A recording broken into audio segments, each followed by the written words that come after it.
timekeeper, bigyan natin ng 10 minuto ang ating affirmative, Brad Jari Almasura, at ang negative mamaya, Brad Pastor Darwin Butlay. So 10 minutes para sa tema.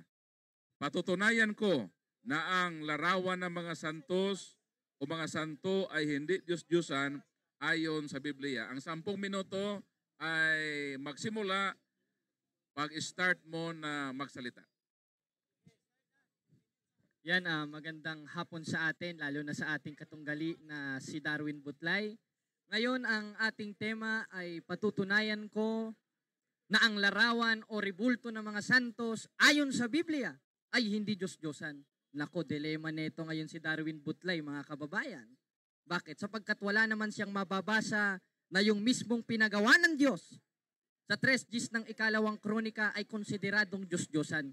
Bakit? Dahil sa Biblia, uunahin na natin at ibabato natin mamaya sa ating pangalawang stand, hindi naman lahat ng larawan ay konsideradong Diyos-Diyosan sapagkat sa Biblia, dalawa ang klase ng rebulto. Ngayon, ang ibabato natin na argumento kay Darwin Butlay, kung meron si Bro Paul Alima na haligi, meron akong haligi ng elementary school na tsak, swak na swak sa ating katunggali na si Pastor Darwin Butlay. Ngayon, ang isang haligi nating itatayo, totoo ba na ang rebulto ng mga santos ay konsideradong Diyos-Diyosan ayon sa Biblia? Ang sagot, hindi. Bakit? Dahil isa sa mga binabasa nila yung 25:6 ng Exodo, 5:7-9 ng Deuteronomio, 1:25 ng Roma, yung Salmos at yung nasa Isayas. Na ano? Na ang kanilang mga Diyos-Diyosan ay yaring pilak, binubo ng kamay ng tao. Paboritong-paborito na nung tatay netong si Archie Añedes May mata silang hindi nakakakita, may ilong na hindi nakakaamoy, at may bibig na hindi nakakapagsalita. Ngayon, magkukonklusyon na yung mga protestante, Neka, hindi ba't ganyan ang nasa Katoliko? May matang hindi nakakakita, may ilong na hindi nakakaamoy, may bibig na hindi nakakapagsalita. Di Diyos-Diyos, engot. Bakit? Dahil kung yun ang definisyon ng Diyos-Diyosan, ibig sabihin pala ang Diyos nagpagawa ng Diyos-Diyosan. Bakit? Basahin natin ng isang talata na nakakatiyak ako na hindi matututulan at walang makakatutol kahit sinong protestante, kahit mismong si Felix Manalo. Basahin natin ang 3 Gs ng ikalawang kronika, ganito ang ating mababasa. Nasa kabanal-banalang bahay ay umukit ka ng larawan. Sinong nagutos? Ang Diyos. Hindi naman si Satanas ang nagutos At saan pa ba pinalalagay? Ipinalalagay sa kabanal-banalang bahay. Naku, Butlay, patay ka. Hindi naman pala sa kabalbal-balbalang bahay ng born again Christian, kundi sa kabanal-banalang bahay. At yung kabanal-banalang bahay sa 3:15 ng unang Timoteo, yun ang haligit sa haligan ng katotohanan na siyang simbahang Katoliko na patunay na kami tinayo ni Kristo at sumusunod kami sa utos ng Diyos. Ngayon, Darwin Butlay, magising ka na. Bulag ka O basahin natin ang 4:4 ng ikalawang Korinto na binulag ng Diyos ng sanglibutang ito ang pag-iisip ng hindi nagsisisampalataya. Hindi kasi sumasampalataya sa Diyos to Kaya bulag na Kaya kahit anong talata isampal mo, literal, o kung pwede mang gawing hollow blocks yung talata at ibato sa ulo niya, hindi pa rin tatama sa kanya at hindi pa rin magigising ang taong ito. Sapagkat iba ang Diyos niya sa Diyos ng Iglesia Katolika na siyang tunay na Diyos na mismong nag-utos sa 3 Gs ng ikalawang kronika na magpagawa ng larawan. Hindi ba't magkakaroon ng kontradiksyon? Hindi magkakaroon ng kontradiksyon sapagkat sa Hebreo may tinutukoy na Pesel at Mesabet Meklaet. Yan ang tutulan mo, Darwin Butlay. Ano ang ibig sabihin ng Meklaet? Anong ibig sabihin ng Pesel? Yung Pesel, yun yung mga babasahin niya sa 1:25 ng Roma, yung nasa Salmos, nasa Isayas, 25:6 ng Exodo, 5:7-9 ng Deuteronomio, 22:8-9 ng Apokalipsis, at lahat ng mga talata na ipinanglaban ko noon sa simbahan, yan ang gagamitin mo panigurado, Darwin Butlay. Dahil tatay mo si Archie Kasama mo si Archie, biruin mo, nag-connive yung dalawa, mga kababayan. Yung isa ayaw ng linggo, pero siya linggo. Kasi Archie naman, gusto Sabado, siya naman linggo. Paano kayo magsasama niya? Magkakontra kayo sa aral. Di plastikan ang nangyayari niyan. Bakit kaya? Hindi na natin sasabihin dahil wala sa tema. Kanina ka pa Doon pa lang tayo, kanina ka pa na may personal. Ayoko lang mamersonal, Darwin Butlay. Dahil kung personal lang ang laban, marami na akong pinersonal sa'yo. Unang diskusyon pa lang natin sa Russia TV. Kaya mga kababayan, tignan natin kung matututulan ni Mr. Darwin Butlay ang haligi ng elementary school na ito na ibabato natin sa kanya. At isang talata lang, yung 3 Gs ng ikalawang kronika. At yung ibang mga talata na binasa natin, yun yung mga talatang ginagamit nila na in Hebrew ay pisel, mga Diyos-Diyosan. At kahit kailan, hindi naman konsideradong si San Antonio de Padua ay Diyos-Diyosan. Sapagkat wala naman tayong aral lang sinasamba natin si San Antonio de Padua. Wala tayong aral na sinasamba natin si San Miguel Arcangel. May aral ba tayo nun, mga kapatid? Di namamaratang lang ito, chismoso. Kumbaga sa babae, masama ang tabas ng bunganga, mga kababayan. Kaya hindi na ako magtataka, kamangmangan ang ipinangangaral ni Darwin Butlay ayon sa 24:9 ng Kawikaan at yun ang kasalanan. Basahin natin ang pag-iisip ng kamangmangan kasalanan. At isa sa uri ng pag-iisip ng kamangmangan, yung iparatang mo sa amin na yung larawan ng mga santos na mismong ang Diyos ay nag-utos, ayun ay Diyos-Diyosan. Lalabas nun, hindi ako kalaban mo, ang Diyos mismo kalaban mo, Darwin Butlay. Kaya meron pa tayong 4 minutes, i-wave na natin, excited na akong tanungin ni Darwin Butlay. Sige, moderator, i-wave na natin ito at yan lang ang talatang ibabato natin sa ngayon. Okay, maraming salamat, Brad Jared, sa iyong panahon na kung saan ay pinatunayan mo ang paksa na pinag-usapan ninyo ni Pastor Butlay. So ngayon ay ang cross-examination period, Mr. Timekeeper, pakisit ng 10 minutes. So, nandiyan na? Nakasit na, Bradaro? So ang ating cross-examination ay 10 minutes. Pag-start ng iyong unang tanong ay mag-start din ang ating orasan. So ready na, Timekeeper? Ready na, Pastor Butlay? Ready na, Brad Jared? So atin nang simulan ang 10 minuto na pagtatanong, Mr. Butlay. Okay, unang tanong, Bro Jared. Yung tema mo ay patutunayan mo na ang rebulto ng Katoliko ay hindi Diyos-Diyosan. Imo ba gyapong gipamatudaan, yes or no? Pinapatunayan mo ba pa rin, yes or no? Yes, sapagkat Diyos ang nag-utos niyan. Ano ka ba naman, Sa 3 Gs ng ikalawang kronika, saka banal-banalang bahay, banal. Ano ba ibig sabihin ng banal? Santos, ay umukit ka ng banal na larawan. Pag sinabing banal na larawan, santos na larawan. Kami lang naman meron yan kasi sa inyo si Archie Añedes Kaya next question, hirap-hirapan mo naman, Darwin Butlay. Biruin mo. Next question. Ayon po dito sa Biblia mo, objection, moderator. Objection. Premise to, brother. Sabi dito, Levitico chapter 26 verse 1. Huwag kayong gagawa para sa inyo ng mga Diyos-Diyosan. Ito tanong, gumagawa ba kayo ng rebulto, Diyos-Diyosan? Yes or no? No! Tino mo? Mga kapatid, may aral ba tayong gumawa ng Diyos-Diyosan?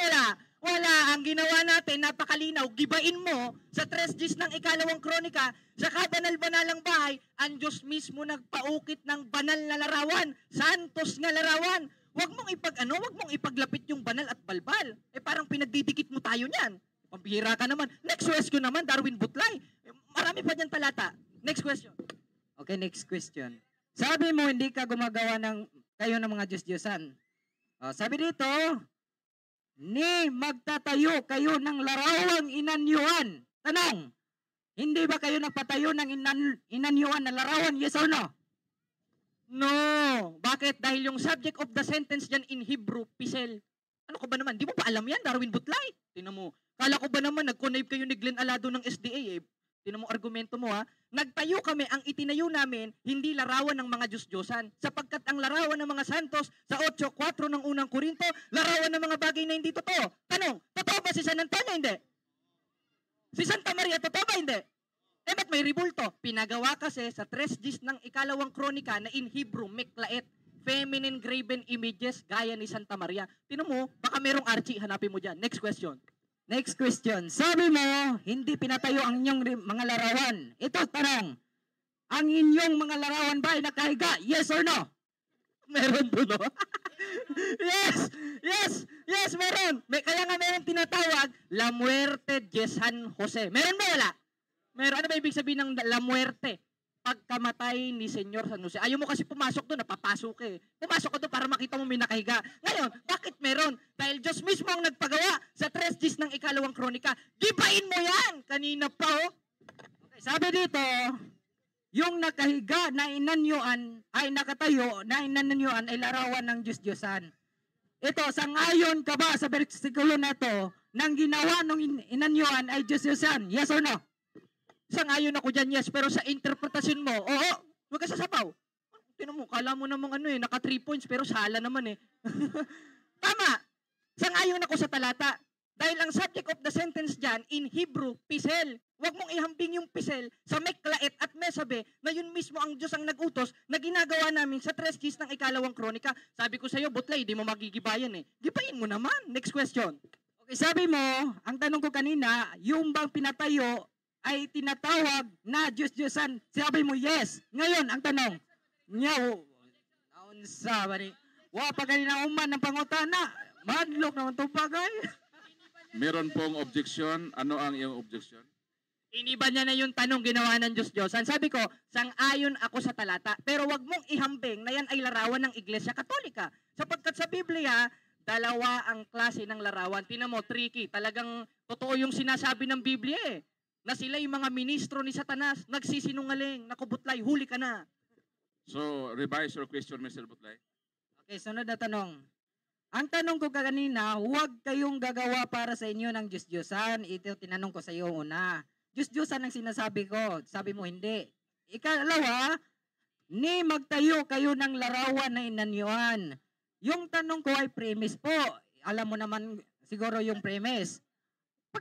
Makinig ka muna kasi sabi ng Lucas chapter 2, makinig ka sa tanong. Pag hindi ka makinig, jablo ka. Okay, tanong. Ito tanong. Pakinggan mo. Huwag ka, parang jablo ka talaga eh. Makinig ka bro. Objection mo, editor, hindi makinig. So, anong objection mo? So, Brad Jared, ang hiling ni Mr. Butlay na makinig sa tanong. Tapos Mr. Butlay, iwasan lang natin na tutukuyin natin na jablo ka. Kasi yon, hindi maganda yon. So, focus lang sa tanong. Tapos Brad Jared, please naman makinig para maganda po ang takbo ng ating dialogo. So, tanong. Tanong na lang. Okay, ito tanong pakinggan mo. Sabi ng Lucas chapter 2 verse 40, pakinggan mo ang tanong. So, ito tanong ko. Ang tanong ko kanina, huwag kang gagawa para sa inyo ng mga Diyos-Diyosan, ni magtayo ng mga larawang inanyuan. Ngayon, tinatanggap mo ngayon na ang pinatayo na ginagawa ng inanyuan ay Diyos-Diyosan. Ngayon, ang tanong ko ay, di mo na ba aaminin yun? Yes or no? No, ba't ko naman aminin yun? Pabira ka naman, no? Tinan mo, namamaratang na mga kababayan, mga kapatid. Wala naman ako sinabi Diyos-Diyosan yung larawan namin. Tama, nakatayo. Bakit? Dahil mismong ang Diyos ang nagpatayo sa 3 days ng ikalawang kronika, o dadagdagan ko pa, sa 29 ng unang hari. Ito premise, moderator ha.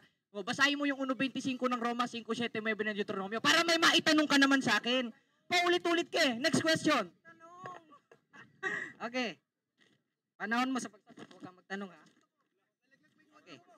Okay, next question. Sabi dito sa Jeremiah chapter 10 verse 5. Salamat bro pala.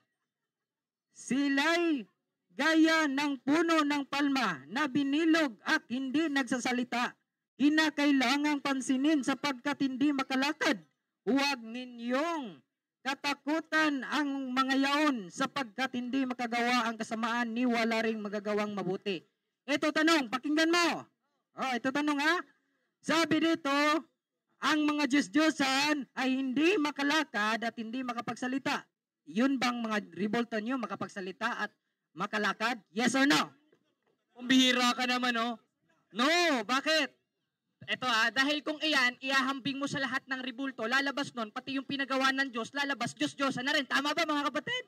Tama, dahil sa Biblia, ang kulit mo naman eh. Meron tinatawag na Pesel at Mesabet Meklaet. Yung Meklaet, yung pinagawa ng Diyos sa 3 days ng ikalawang kronika na hindi mo mabasag-basag kahit ihampas sa ulo mo, na ang kahulugan ay feminine graven images and men graven images gaya ni San Pablo, San Jose, etc. at ni Santa Maria. Kaya, ba't pinapasan? Nasa sa isa-is ng Josue. Kaya, ayusin mo tanong mo kapatid na Butlay, huwag kang mataranta. Ayusin mo, hirap-hirapan mo, hindi pang grade 1. Okay, next question. Sabi mo kanina, sa tanong ko, yung Diyos-Diyosan nyo ba hindi makapagsalita at hindi makapaglakad? Sabi mo, no. So, ibig sabihin bang no, makapagsalita yung Diyos-Diyosan no? Yes or no? Makapagsalita? Objection, moderator. Huwag mo sabihing Diyos-Diyosan nyo. Dahil wala kaming aral na yan ay Diyos-Diyos. Tinan nyo, mga kapatid, nasa katino... Ayoko na lang ma-personal, moderator, ano? Hindi naman namin Diyos-Diyosan yun, eh. Kulit mo naman, eh. Ito, objection ko, moderator. Refer his question. Impertinente, moderator. So, ruling ng moderator, no, walang binanggit o sinabi ng kabila na yung larawan ay Diyos-Diyosan. Kaya nga nagdebate tayo dito. So, Mr. Butlay, wag mong i-assume na Diyos-Diyosan ka agad. So, proceed sa iyong next question.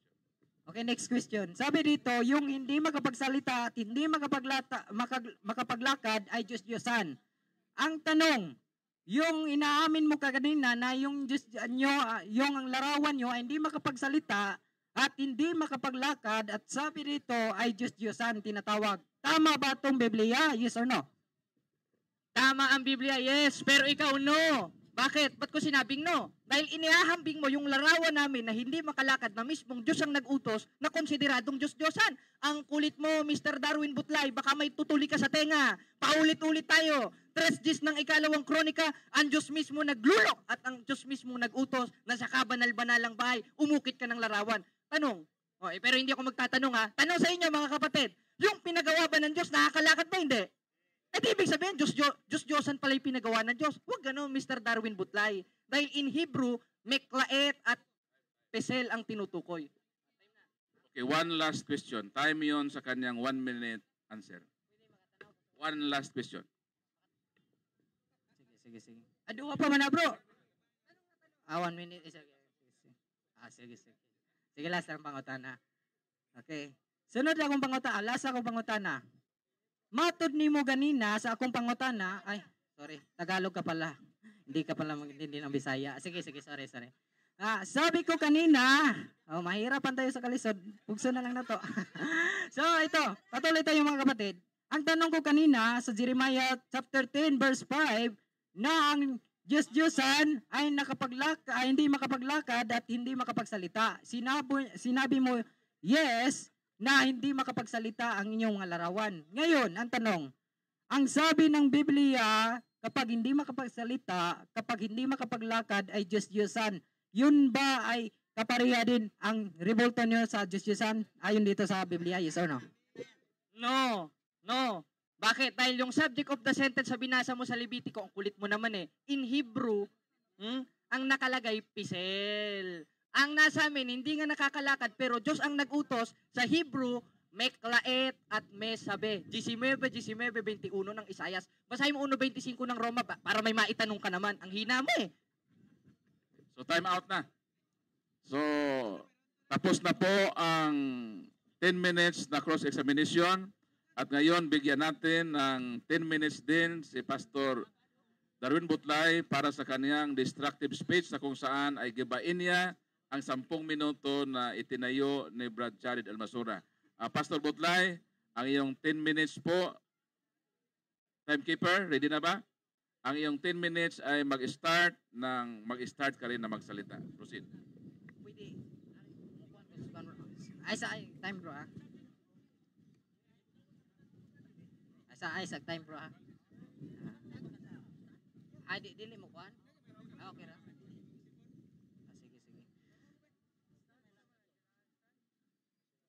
Pwede lang kuhan na. Di mo maglisod mo bro. Kuhan. Di ka abot pa. Salamat kay bro ah. Okay na bro. So, magandang hapon po sa ating lahat mga kapatid no at sa mga CFD dito. Magandang hapon po. Magandang hapon pala. So, ngayon mga kapatid ay pinatutunayan ni Jared na ang revolto ng Katoliko ay hindi Diyos-Diyosan. Tinanong ko kanina siya kapatid, yun bang mga Diyos-Diyosan na sabi dito sa Jeremiah G5 ay hindi makapaglakad at hindi makapagsalita ay yun din ba ang inyong mga revolto? Sabi niya, yes. Kaya napatunayan natin mga kapatid sa tanong pa lang. lalo na dito sa ating pag-stand mga kapatid, kahit mahirapan tayo sa kalisod, ay patuloy po tayong magsalita ng Tagalog kasi hindi po makaintindi ng Bisaya yung ating affirmative eh. So ngayon mga kapatid, papatunayan ko rin na ang rebulto ng Katoliko ay isang Diyos-Diyosan. Bakit po ba? Kasi po dito, sabi ng Jeremiah chapter 10 verse 3, verse 3 hangtod sa 5. Sapagkat ang mga kaugalian ng mga bayan ay walang kabuluhan, sapagkat may pumuputol ng punong kahoy sa gubat na siyang gawa ng kamay ng manggagawa sa pamamagitan ng palakol. Kanilang ginagayakan ng pilak at ng ginto. Kanilang ikinakapit ng mga pako at ng mga pamukpok upang huwag makakilos. Sila ay gaya ng puno ng palma na binilog at hindi nagsasalita sa kanilang pasanin. Sapagkat hindi makalakad, huwag ninyong katakutan ng mga yaon, sapagkat hindi makagawa ng kasamaan ni wala ring magagawang mabuti. Ito po'y ginagawa ng mga tao na pumunta sa lasang. Ano bang Tagalog ng lasang? Gubat. Oo, na pumunta sa gubat. So, ginawa nilang rebulto galing sa gubat. Yun ang rebulto na yon ay hindi makapagsalita at hindi makapaglakad. Kaya nga, Diyos-Diyosan talaga ang yung mga rebulto. Bakit po? Hindi makapaglakad, hindi makapagsalita, walang ang kapangyarihan yan. Panahon sa bagyo ay, panahon sa bagyo, mapalid pa. No? Mo nang igalaigsoon, kung dili Diyos-Diyosan ninyong Diyos, makaistoryahan ta na. Kaya ang Diyos, Espiritu ay galaigsoon. Kung mayingon tag ang Diyos, Espiritu, dili makita. Nga naman, ang Diyos nagpasimba, pinaagi sa Espiritu, dili sa rebulto. Sa mabasa, Juan 4:23-24, makinig ka. Makinig ka bro Jared. Kasi po ang hindi makinig ay sa Diablo, ayon po sa Juan 8:47. Pakinggan mo, Juan 4, versikulo 23 hanggang 24. Sabi dito mga kapatid, sa Tagalog, datapuwat dumarating ang oras at ngayon nga nasa sambahin ng mga tunay na mananamba, kami yan, sa ang Ama, sa Espiritu at katotohanan. Kami yan, sumasamba sa Espiritu at katotohanan, hindi sa bato at kahoy. Makinig ka Jared, sapagkat hinahanap ng Ama ang mga gayon ng magiging mananamba sa Kanya. Mo ikipangita. 24, ang Diyos ay Espiritu, hindi rebulto. Makinig ka. At ang mga sa Kanya'y nagsisamba ay kinikilalang magsimba sa Espiritu at sa katotohanan. So ang napakalinaw mga kapatid, no? Ang Diyos ay Espiritu, hindi po rebulto. Kaya mga kapatid, ito tanong ko sa iyo, assignment mo to, sigurado assignment mo to. Saan mababasa na ang Diyos nagsabi, gawan niyo ako ng rebulto? Talo ka na yan. Mamaya ka. Mag-ingat ka mamaya. Uuwi ka na lang baka para di ka matalo. So ngayon mga kapatid, sinabi ng Iglesia Katolika ay pinagawa sila ng rebulto. Sabi, gagamitin nila, Exodo 25. Ano bang nakalagay sa Exodo 25? Ay isang kirubin. Ano ang kirubin? Ay isang larawan ng anghel. Makikinig kayo mga kapatid. Na ay sabi dito sa Hebreo 9:5 ay gihimorang turma. Sa Tagalog na lang atong basahon kay lisod kayo magtagalog. Hebreo 9:5. So ayon po sa Hebreo 9:5, ang sabi doon mga kapatid, ito po ay isang kirubin, 9:5, at sa ibabaw nito ay mga kirubin na kaluwalhatian na sisilihim sa kaluluklukan ng awa, na ang mga bagay na ito ay hindi natin mapag-uusapan ngayon at isa-isa. So, napakalinaw mga kapatid. Yung kirubin po ay pinagawa ng kirubin si Moises, hindi kayo. Huwag kayong mag-claim.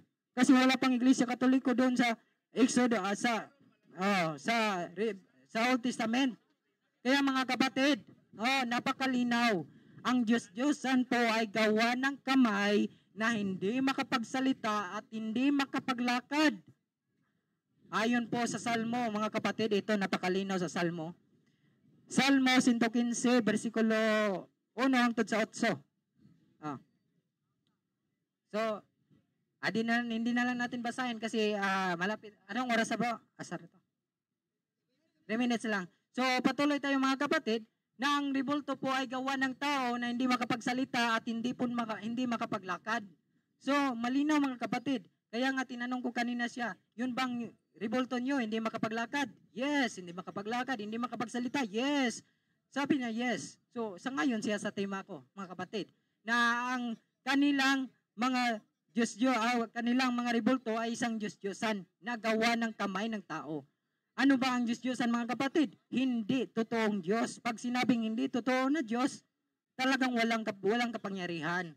Kaya nga sabi ng Salmo, may kamay at hindi naman makapagligtas. Ano ba ang tunay na Diyos? Pungkol? Iwan ko anong Tagalog doon. So, ang tunay na Diyos mga kapatid, ayon po sa Isaias, ay may kamay na makapagligtas sa atin. Yung Diyos nyo walang kamay. Ay mayroong kamay, hindi makapagligtas. Kasi pungkol. Mga kaigsuonan, mga kaigalaan, patuloy po tayo, no? Napakalinaw na ang ginagawa ng ating mga kapatid ay isa pong Diyos-Diyosan. No? Napakalinaw mga kapatid, kahit ang Biblia na nagsabi na ang Diyos-Diyosan ay may kamay at may paa, sorry. May paa, hindi makapaglakad, hindi makalakad mga kapatid. Yun po ay Diyos-Diyosan mga kapatid.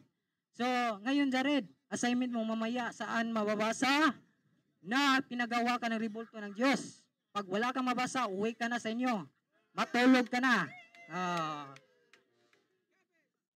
Okay na, salamat. 2 minutes na ba? Sige, patuloy tayo. Mayroon pang oras. So patuloy tayo mga kapatid. No? Napakalinaw na ang Diyos ay Espiritu, hindi rebulto. Kaya po, sambahin natin siya sa Espiritu at sa katotohanan. Yan po ang tama ng pagsamba. Kasi yun po ang hinahanap ng Panginoon Hindi ka magluluhod ng mga Diyos-Diyosan mga kapatid. Kasi ayon po sa 10 commandments, huwag kang gagawa ng inanyuan na nasa langit.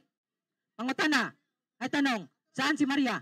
Nasa langit. Anong ginawa? Inanyuan? Ginawang inanyuan? Ang tawag yan, rebulto. Exodus chapter 20 verse 4 to 5 to 6. No? Exodus chapter 10 commandments na igsoon, chapter 20. No? Nga, ang mga Diyos-Diyosan, giingon, ay ginawang inanyuan na nasa langit. Pag sinabing huwag kayong gagawa ng inanyuan na nasa langit, ibig sabihin, huwag, bawal. Mayroon bang huwag na gagawin mga kapatid? No? Napakalinaw, huwag kayong gagawa ng inanyuan na nasa langit. No? Napakalinaw. At sabi ng Deuteronomy chapter 4 verse 16, ang kanilang mga Diyos-Diyosan ginawa sa mukha ng babae at lalaki. Napakalinaw mga kapatid. So sabi naman nito, Jared, pinagawa sila ng rebulto. Ayon po sa 1 Chronica 3 verse 10.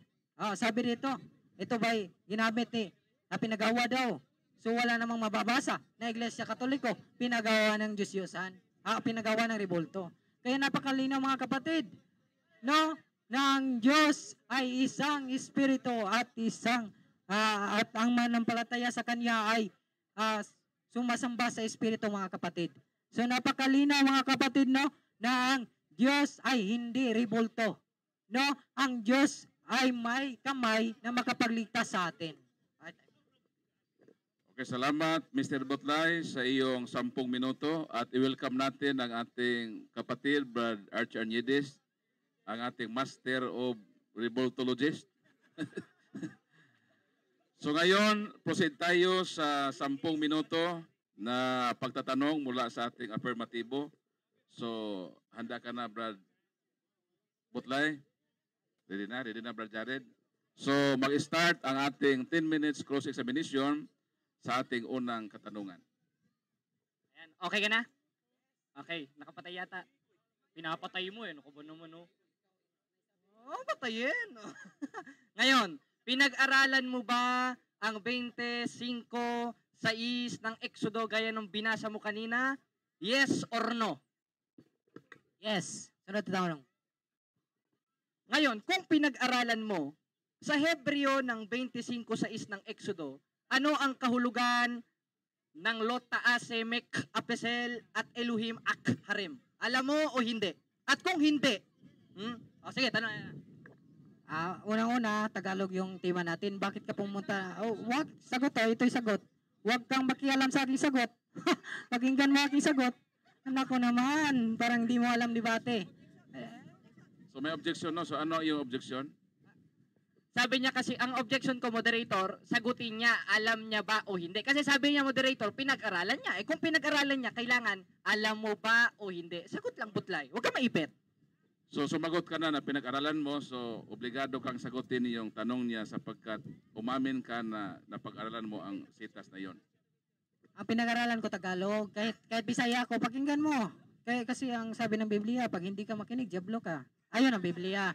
So ngayon mga kapatid, ay pinag-aralan ko talaga na ang ginawa ng inanyuan na nasa langit ay isang Diyos-Diyosan. Kaya huwag kang sumasamba ng patay na Diyos mo. Hindi yan makapagligtas sa iyo, panahon ng bagyo. Ay ikaw paligtasin. I mean, ikaw pa yung lumigtas ng yung Diyos. Diyos. Ulit ang tanong. Kung pinag-aralan mo ang 25:6 ng Exodo, ano ang kahulugan ng Elohim Ak Harem at Los Taase Mek Apesel sa wikang Hebreo na siyang orihinal na salin sa lumang tipan? Alam mo o hindi? Sagot lang, huwag ka maipit. Hindi kasi, hindi ko alam kasi Tagalog po ito. Wala namang topic ditong Hebreo eh. Bakit? Hebreo ka ba? Nakuhintil ka na ko eh. Bisaya, di mo nga kasabot Bisaya. Naunsa mga eh. Sunod pangutana ka ng lisod ba? Anang mahirap? Ngayong hindi mo alam, kinokontra mo ba ang sarili mo na kanina sabi mo pinag-aralan mo, ngayon hindi mo naman pala alam ang konteksto?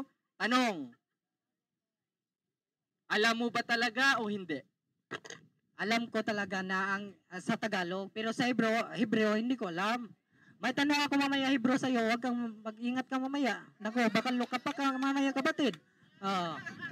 Pantay yun kapatid. So, sunod na tanong, yung hirap. Tagalog lang, huwag kang mag-Hebrew kasi wala naman Tagalog to. Kita mong grogag Tagalog eh. Sunod na tanong, ano ang kahulugan sa 25:6 ng Exodo ng salitang pesel sa Hebreo? Alam mo o hindi?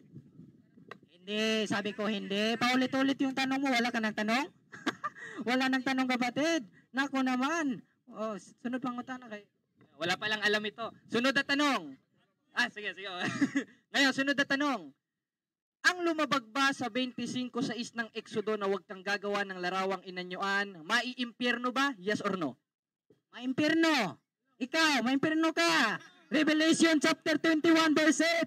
Ang sumasamba ng mga larawan natin, Diyos-Diyosan ay papuntang impyerno. Hindi mo alam, assignment mo yan. Basahin ko muna. Huwag kang maghintay ka, kapatid. Naku naman, eh. Pupunta ka ng impyerno, huwag kang magmadali. Magsama ka dun. Ito po, sabi dito sa Revelation chapter 21 verse 8.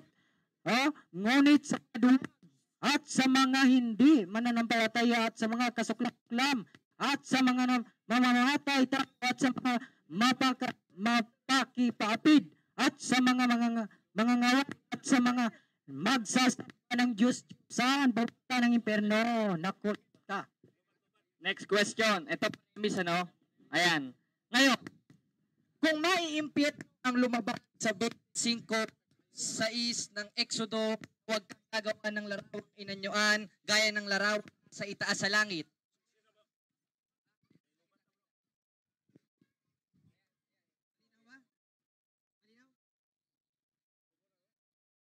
Hello. Mic check. Yan. Okay na ba? Ayan. So, ito premise, moderator. Ngayon, kung maiimpyerno ang lalabag sa 25:6 ng Exodo na huwag kang gagawa ng larawang inanyuan na nasa itaas sa langit at ang Diyos ay nagpagawa sa 3 ng 2 kronika ng larawang inanyuan gaya ng nasa itaas sa langit. Tanong, Maiimpyerno ba ang Diyos? Yes or no? Hindi ang Diyos, ikaw maimpyerno. Bakit maimpyerno ang Diyos? Nasa langit ang Diyos. Hindi mo ba alam na ang Diyos nasa langit? Ayon po sa Isaiah 56, 56 verse 1 to Isaiah 56 verse 1 to 2. Atong basahon. Isaiah 66 tayo, sorry. Isaiah 66. Napit time bro? Asa. Isaiah chapter 66 verse 1 to 2. Ang Diyos ay nasa langit. Huwag na lang basahin. Assignment mo na lang yun. Sunod na tanong. Ngayon, sa mga talatang binasa mo at sa tema natin, meron ka bang nabasa sa mga talata mo na si Santa Mariang Birhen ay Diyos-Diyosan? Meron o wala? Meron. Bakit po? Si Maria ay nasa langit. Anong sabi ng Biblia? Huwag kayong gagawa ng ina niyo na nasa langit. Anong ginawa niyo? Gumawa kayo. Mga uplok talaga mga kapatid. No? Objection. Bakit? Hindi naman sinasabi ko sa Jared yun. Hindi naman. So, reminders, no? Hindi magbigay ng statement na hindi maganda. So, next question. Pikon pala ito eh. Sunod na tanong. Ngayong walang nabasa. Okay lang. Ngayong walang nabasa. Meron ka ba ulit ang tanong, meron ka ulit mababasa na ang larawan ng mga santos sa 3 Gs ng ikalawang kronika na siyang ginawa kong haligi sa presentasyon ko ay mga Diyos-Diyosan? Meron ba o wala? Kung unawa, meron. Pero kung letra por letra, wala. Meron nga. Sabi ko meron. Ano ba? Sa Biblia, nasa Exodo 20, versikulo 4 hangtod 6, na ang gumagawa ng inanyuan na nasa langit ay tinatawag na Diyos-Diyosan. At Jeremiah chapter 10 verse 5. At Leviticus chapter 26 verse 1. Marami pang verse, kapatid. Kaya mag-aral ka muna. Okay, ngayon, kung ang gumagawa ng larawang inanyuan ayon sa 25:6 ng Exodo ay may impyerno, sino ang inutusan ng Diyos na gumawa sa 3 Gs ng ikalawang kronika ng Ribulto? Kilala mo, hindi? Bakit ko kilala? Hindi wala ako sa panahon noon. Bakit kilala mo? Sinong Katoliko? Alam mo? Hindi mo pala alam. Kaya mga kapatid, ito'y sagot. Hindi ko talaga alam, no? Sapagkat wala pa ako noon mga kapatid. Yung Mateo nga ay 33 AD at ilang AD pa yan. Wala pa ako noon. Kaya to be honest, hindi ko talaga alam. Amen. Sunod na tanong. Ngayon, bibigyan ko na ng pangalan si Solomon. Ngayon, kung si Solomon ay inutusan ng Diyos na gumawa ng larawang inanyuan sa 3 Gs ng ikalawang kronika at ang lumabag nun ay maiimpyerno, maiimpyerno ba yung mga isinugo ng Diyos na mismong inutusan na gumawa ng larawang inanyuan o ikaw ang maiimpyerno? Ikaw ang impyerno. Ito'y sagot. Huwag kang makialam. Ito'y sagot. Time ng moderator, maliwanag ang tanong, no? Sino ang maimpyerno? Yung inutusan o ikaw? So, hindi kasali siya. So, multiple choice lang ang tanong. Next question, di ko madawat sa pangutana kay Palase. Yes. One last question. Sunod na tanong.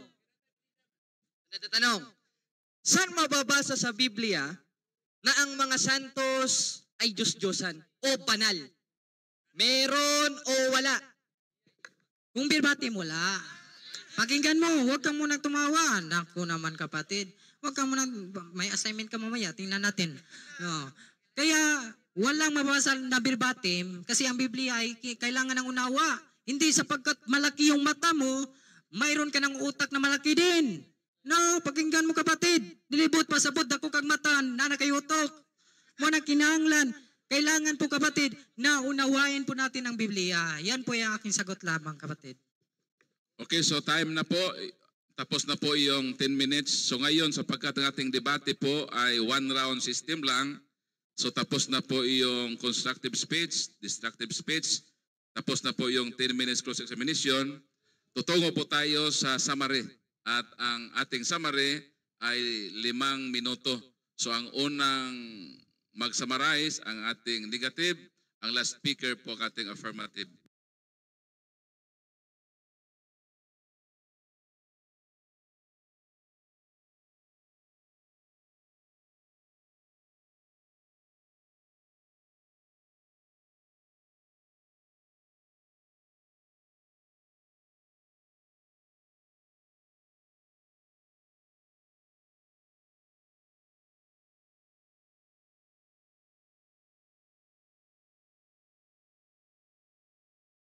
Ayon po sa Biblia, hindi po ayon sa akin. No?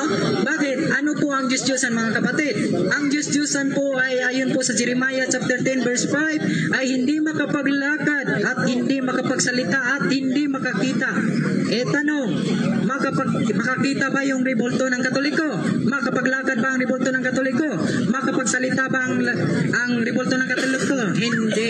Kaya po tinatawag na larawan. Tinatawag po na Diyos-Diyosan mga kapatid. So, ngayon po mga kapatid, sinabi ni Jared na pinagawa daw siya ng rebulto ni Solomon. Sinabi niya dito po sa 2 Chronica chapter 3 verse 10. Basahin natin mga kapatid. At sa kabanal-banalang bahay ay gumawa siya ng 2 kirubin na gawang nilarawan at binalot nila ng ginto. Anong nakalagay kirubin? Larawan nga po. Larawan din. Kirubin ba ang ginawa ng Katoliko? Kirubin ba? Kirubin ba? Lagi. Kirubin ba? Naku naman, sinungaling naman talaga mga kapatid. Okay. Pumasok. Ang utos ng Panginoon mga kapatid, si Moises lang inutusan. Hindi ka rin inutos. Bakit kayo sumali? Hindi ka rin inutos. No? Wala kayong labot. May labot. May labot to eh. Wala. Sorry. So wala kayong basta wag may labot. Ipahin mo.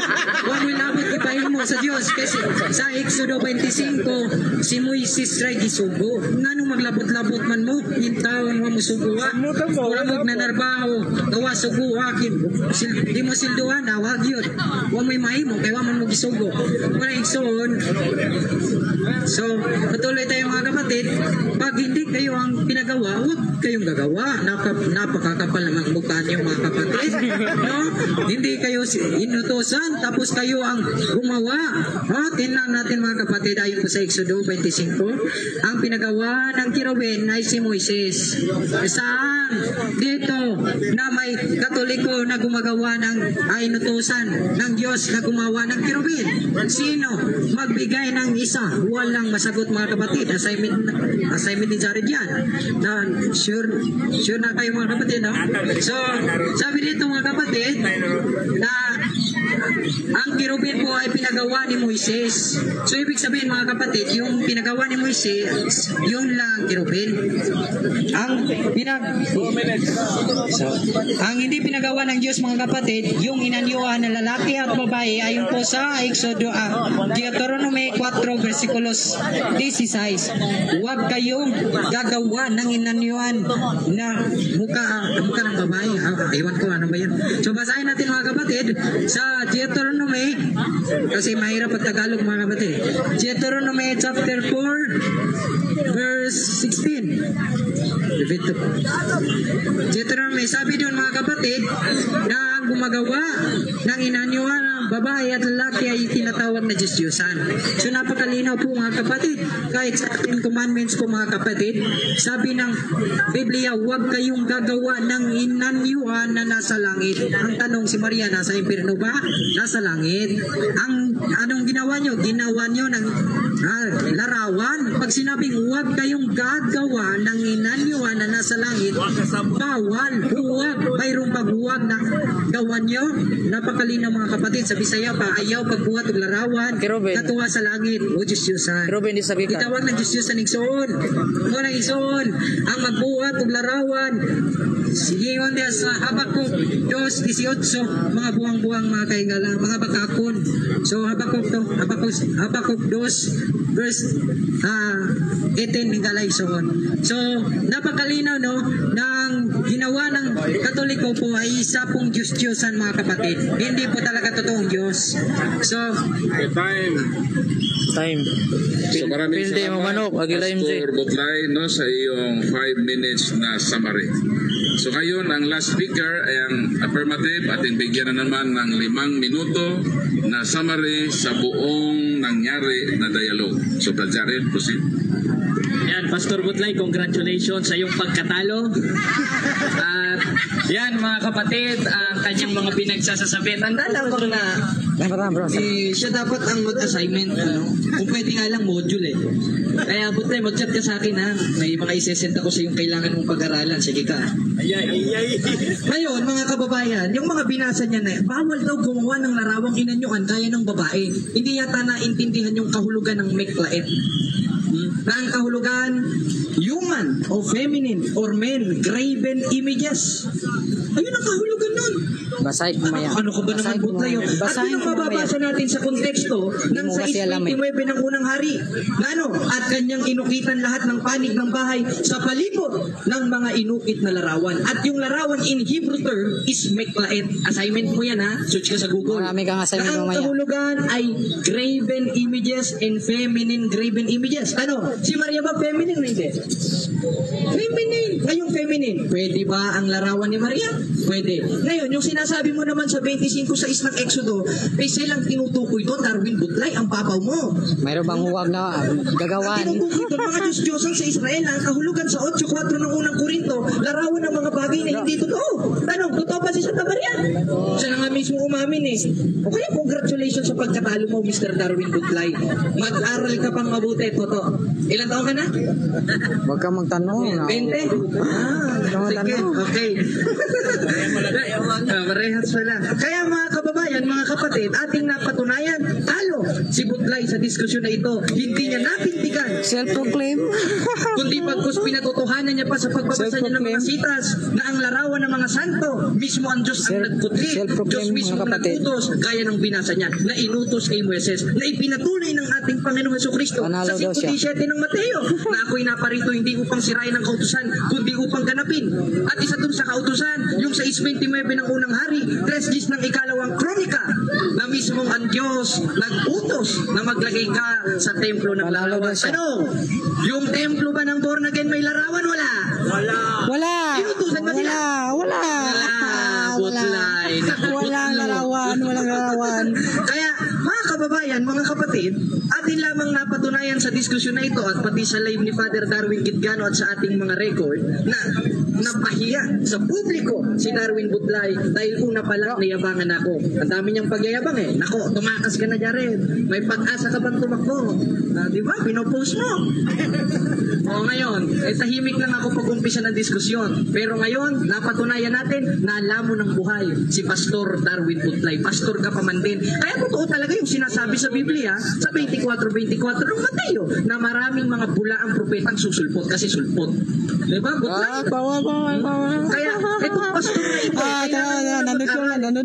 pastor na ito, pastor ng toyo at suka, pinabili lang ng nanay ng toyo, pinabili lang ng nanay ng suka, nagpastor na. Kunting basa sa Biblia, 3:5 ng 1. Gaya nito ni Archie Reyes, isa pa ito. O diba? Parehas sila. Kailan ko nagsarit. Kunay mo yan eh. Iyak ng Tagalog. Hila ko nagtagalog.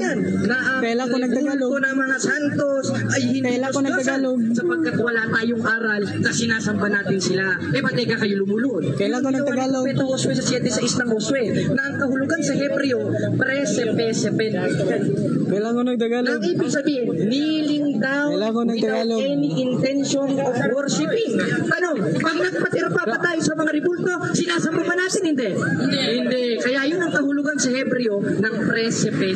Kung mag-aral ka pa Butlay, utlog ka. Pag ikaw Namersonan lang. Si Archie. Sige. Kaya ilang tayo na lang mga kapatid. 1 minute. At maraming salamat sa Diyos.